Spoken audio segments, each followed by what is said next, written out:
கட்டுப்பாட்டை இழந்து காரை அமுக்கிய லாரி. ஐயோ, உள்ள ஒரு குழந்தை இருக்கு. கார் இடிபாடுகளுக்குள் இருந்து எடுக்க வந்த சடலங்கள்.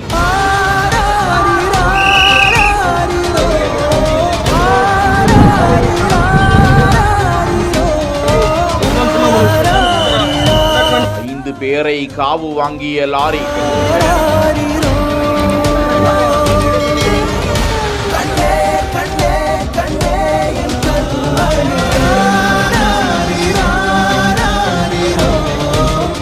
மாநிலம் கடப்பா மாவட்டம் சிந்தபுத்தையா கிராமத்தைச் சேர்ந்த ஒரு குடும்பத்தினர் பெங்களூரு சென்றுவிட்டு மீண்டும் சொந்த ஊர் நோக்கி காரில் சென்று கொண்டிருந்தனர். கார் கடப்பாவில் உள்ள குவாலா செருவு மலைப்பாதையில் சென்று கொண்டிருந்த போது பின்னால் வேகமாக வந்து கொண்டிருந்ததாக கூறப்படும் லாரி திடீரென கட்டுப்பாட்டை இழந்து கார் மீது அமுக்கி கவிழ்ந்தது. பழம் போல் நொறுங்கிய காருக்குள் இருந்து அலறிய உயிர்களை உடனடியாக காப்பாற்ற முடியவில்லை. கிரேன் மூலம் அந்த லாரி தூக்கி நிறுத்தப்பட்டு இடிபாடுகளுக்குள் இருந்து 3 பெண்கள், ஒரு குழந்தை மற்றும் மற்றொரு நபர் உயிரிழந்த நிலையில்தான் மீட்கப்பட்டனர். மேலும் 2 பேர் படுகாயங்களோடு மீட்கப்பட்டு மருத்துவமனைக்கு சிகிச்சைக்காக அனுப்பி வைக்கப்பட்டதாக கூறப்படுகிறது. காரின் இடிபாடுகளுக்குள் இருந்து மிகுந்த சிரமப்பட்டு அவர்களை வெளியே எடுத்தனர். விபத்து குறித்து போலீசார் வழக்கு பதிந்து விசாரித்து வருகிறார்கள். முதற்கட்ட விசாரணையில் பிரேக் பழுதானதால் இந்த கோர விபத்து நிகழ்ந்ததாக சொல்லப்படுகிறது. மலைப்பாங்கான பகுதிகளில்